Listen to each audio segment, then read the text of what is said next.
তোমাদেরকে আরও একবার ম্যাডি দ্য গোল্ডেন চ্যানেলে। আজকে আমাদের ফ্লেমিঙ্গো ক্যাটবা হোটেলের লাস্ট ডে। এখান থেকে তো চেক আউট করবোই, তার আগে এই প্রপার্টিতে আমরা লাস্ট দিনে কি করেছি সেইগুলো সব কিছু আজকের এই ব্লগে থাকবে।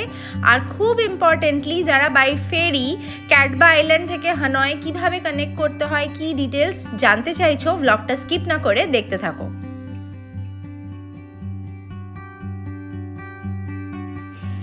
ফ্লেমিঙ্গো ক্যাটবার কিন্তু মাল্টিপল রেস্টুরেন্টস অপশন আছে। আগের দিনের ভ্লগে তোমাদেরকে আমরা যেখানে ডিনার করেছিলাম, যেটা একটু আপার ফ্লোরে ছিল, যেখান থেকে একটা খুবই সুন্দর কোস্ট লাইন তোমরা ওপর থেকে হিল ভিউয়ের সাথে দেখতে পাচ্ছিলে।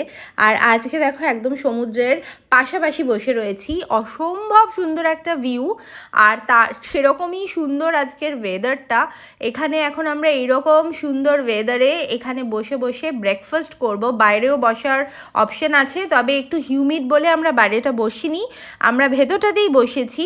আর এখান থেকেও পুরো গ্লাস উইন্ডো দিয়ে, মানে এমন একটা জায়গা প্রেফার করেছি যাতে পুরোটাই দেখা যায়। খুবই সুন্দর একটা অ্যাম্বিয়েন্স। আমরা ব্রেকফাস্ট করতে চলে এসেছি। হিউজ স্প্রেড, আমার রিভিউ ব্লগে আমি সেগুলো পুরো ইন ডিটেলসে দেখাবো। এশিয়ান কুইজিনস, কন্টিনেন্টাল সব রকম অপশন আছে, তবে নন ভেজের অপশন একটু বেশি, ভেজের অপশন একটু কম বলে আমার মনে হয়েছে। তবে আছে, মানে এমন না যে একদমই কিছু নেই, কিছু নাহলে ফ্রুটস আর স্যালাড যেগুলো তো রয়েইছে।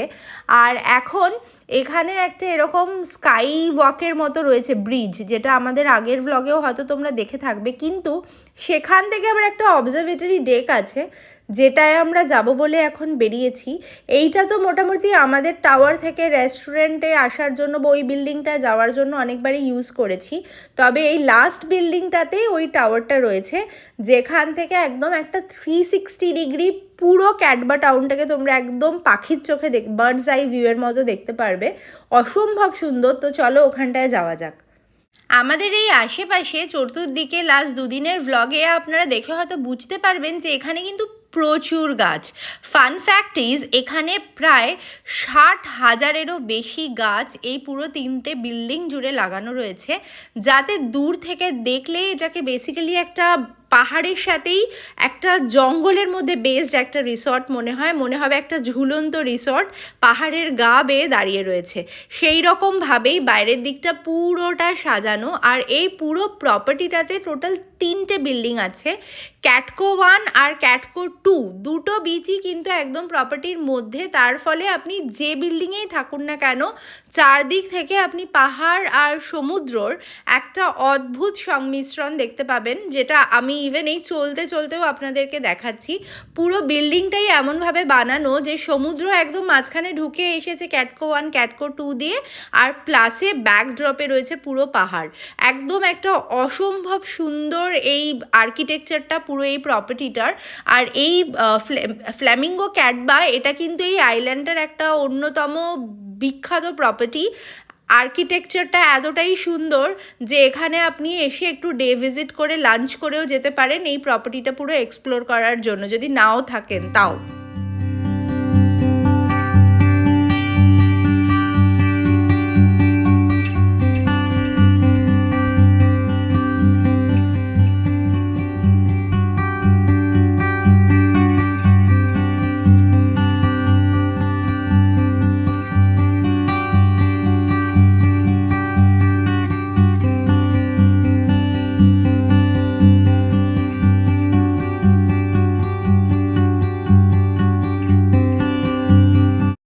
আর এইবার আমাদের লেন্সে তোমাদেরকে দেখাবো এই বিউটিফুল প্রপার্টিটা থেকে, এই ডেকটা থেকে কীরকম সুন্দর সামনের এই লানহা বেকে লাগছে। আমাদের সামনেই কিন্তু লানহা বে, যেখানে আমরা ক্রুজ করেছিলাম, বা তোমরাও আসলে হালং বে লানহা বেতে ক্রুজগুলো করো, যেটা একদম আমার চোখের সামনে একদম খোলা, আমার ওয়ার্ডস কম পড়ছে, এতটাই সুন্দর এখানটার মানে দৃশ্যটা। ক্যাটকো 1 ক্যাটকো 2 দুটো বিচ এখানে নিচে, পুরো একটা প্রাইভেট আইল্যান্ড, যেরকম আমরা সিনেমাতে দেখি ঠিক সেরকমই একটা সিন এখন আমার চোখের সামনে, যেটা আমি তুলে ধরেছি তোমাদের জন্য। ডেফিনেটলি যদি ক্যাটবা আইল্যান্ড প্ল্যান করো, খুব বেশি ট্যুরিস্ট এখানে নেই, তাই জন্য হয়তো অতটা পপুলার নয়, কিন্তু এই রকম জায়গা তোমাদের কথা দিচ্ছি বেশি ভালো লাগবে। নন ট্যুরিস্টিক জিনিস করলে সেটা যেটা একটা আলাদাই লোকাল ফিল দেয়। আর খুবই সুন্দর, মানে একটা শান্ত, মানে সবসময় দৌড়াদৌড়ি তো ভালো লাগে না না, তো এই রকম টাইপের একটা জায়গা কথা দিচ্ছি একদম ডিটক্স করতে হেল্প করবে। আমরা এখন যাওয়ার আগে সমুদ্রটাতেও ভাবলাম একটু নামি, যখন এসেছি এরম একটা প্রাইভেট বিচে, এখানটায় না আসলে ইনজাস্টিস হয়ে যাবে।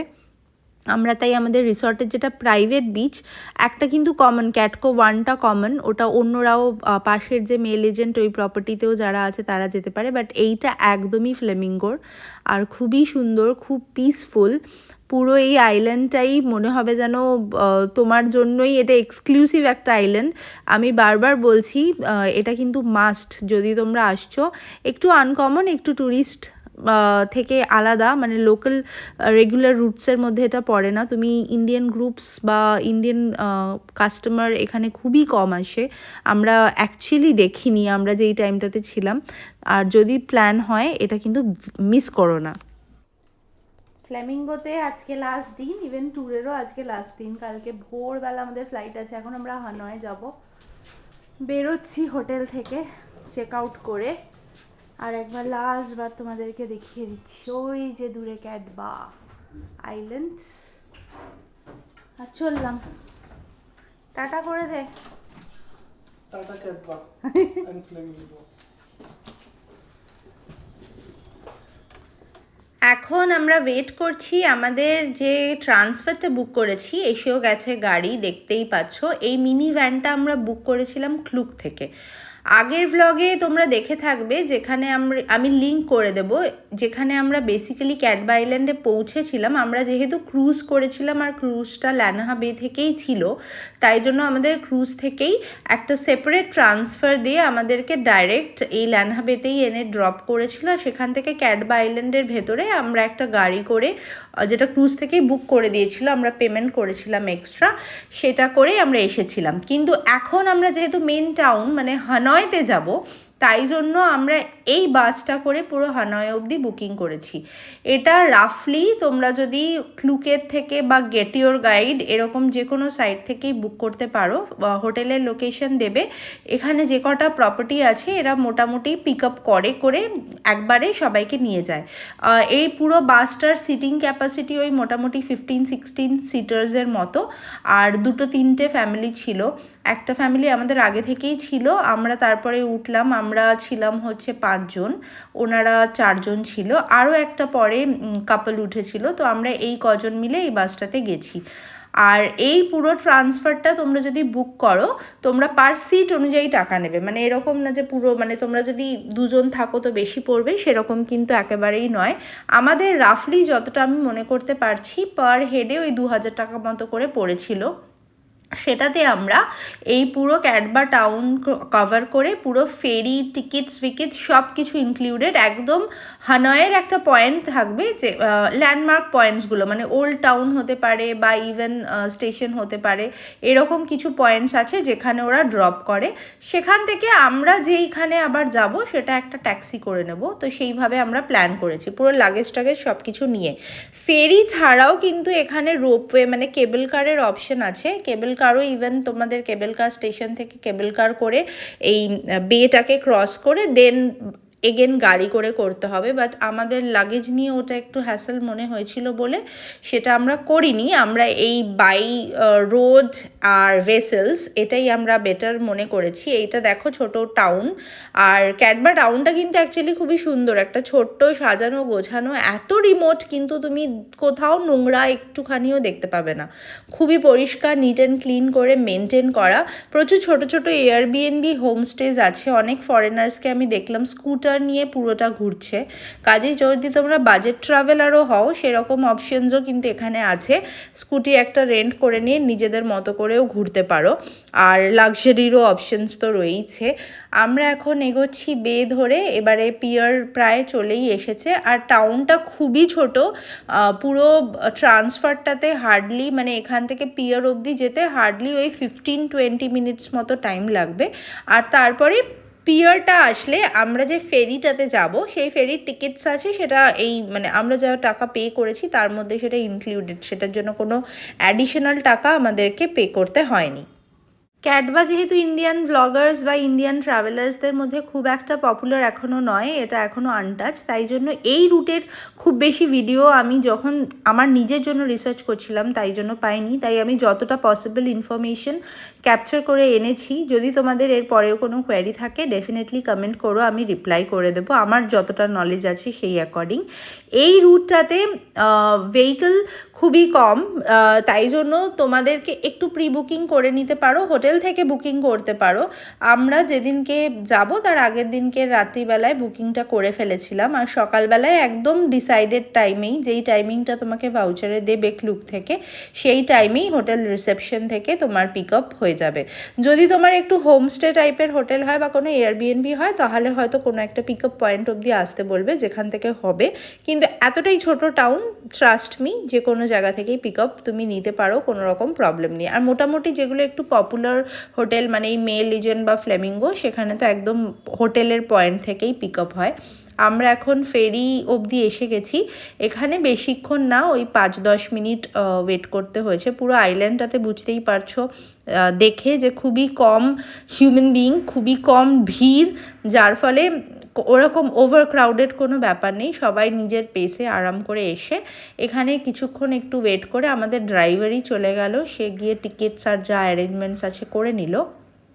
আর এখন আমরা এবার ফাইনালি এই যে ভেসেলটা সেটার মধ্যে এন্ট্রি নেব। অনেকটা আমাদের ওই বকখালিতে আমরা যেরমভাবে ভেসেল দিয়ে ক্রস করি ব্যাপারটা সেরকমই, তবে খুবই ওয়েল অর্গানাইজড, আর ভেসেলসের কোয়ালিটিও অনেক অনেক বেটার।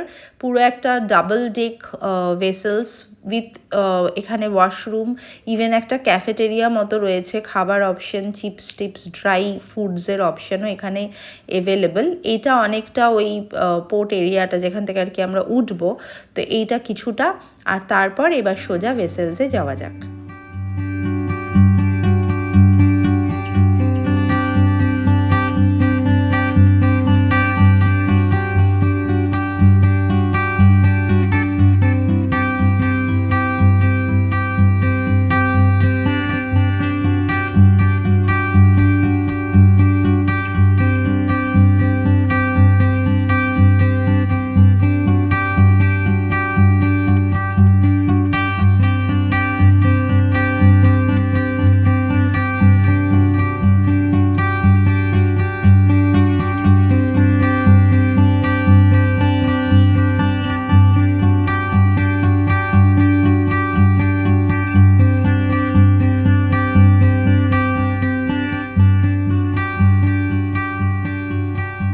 আমাদের গাড়ি ভেসেলসে উঠে পড়েছে, আর পুরো ব্যাপারটা দেখছোই কতটা অর্গানাইজড আর সিস্টেমেটিক।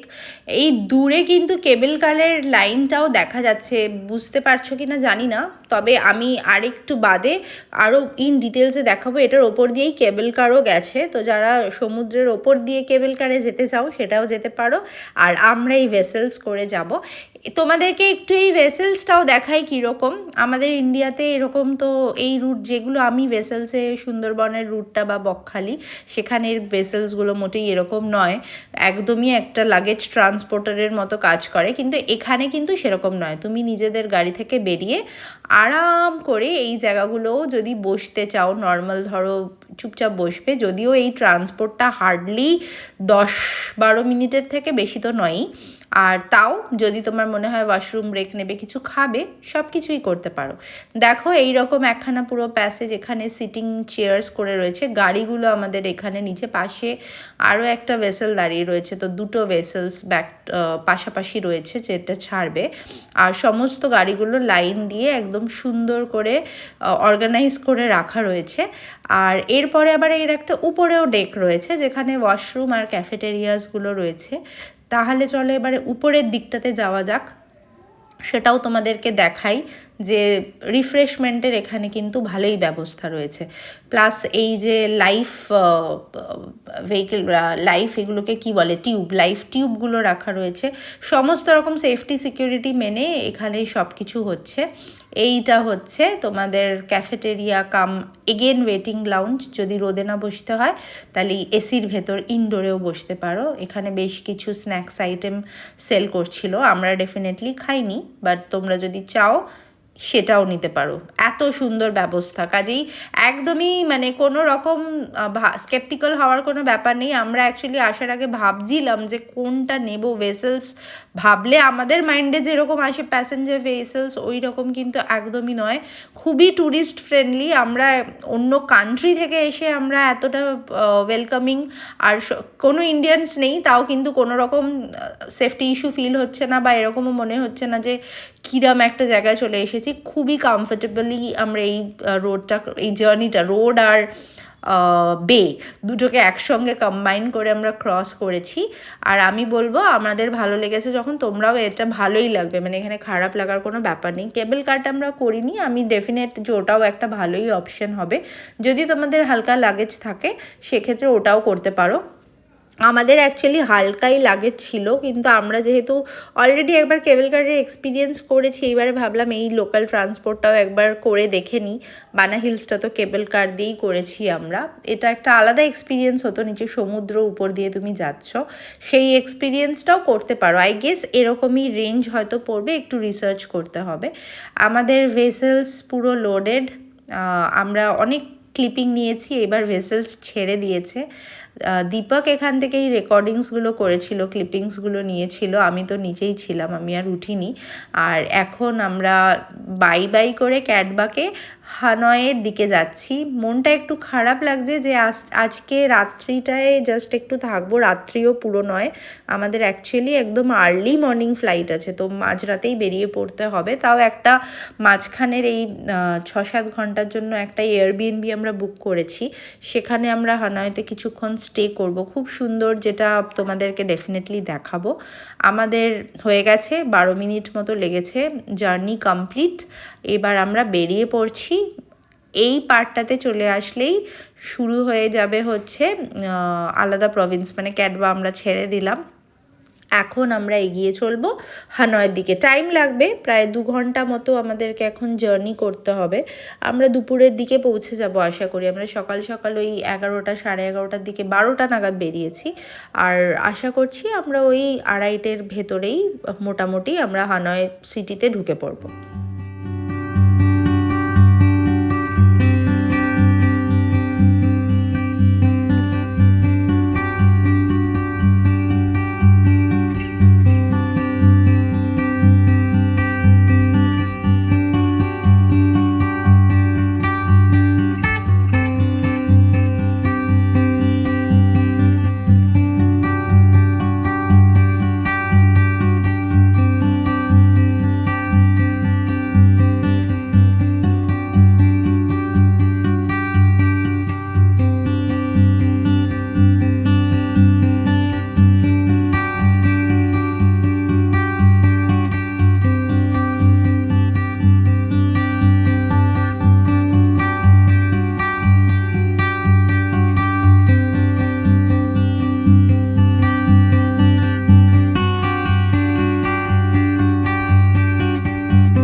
আর এই যে ওপর দিকে ওয়্যারের মধ্যে ঝুলছে এটাই হচ্ছে কেবল কার। দেখো আমাদের প্যারালালেই যাচ্ছে, কিন্তু কি সুন্দর ওপর দিয়ে আসলেও ভালোই হতো, মাঝখানে আবার একটু মনে হচ্ছে, বাট সব এক্সপিরিয়েন্স তো এক ট্রিপে হয় না।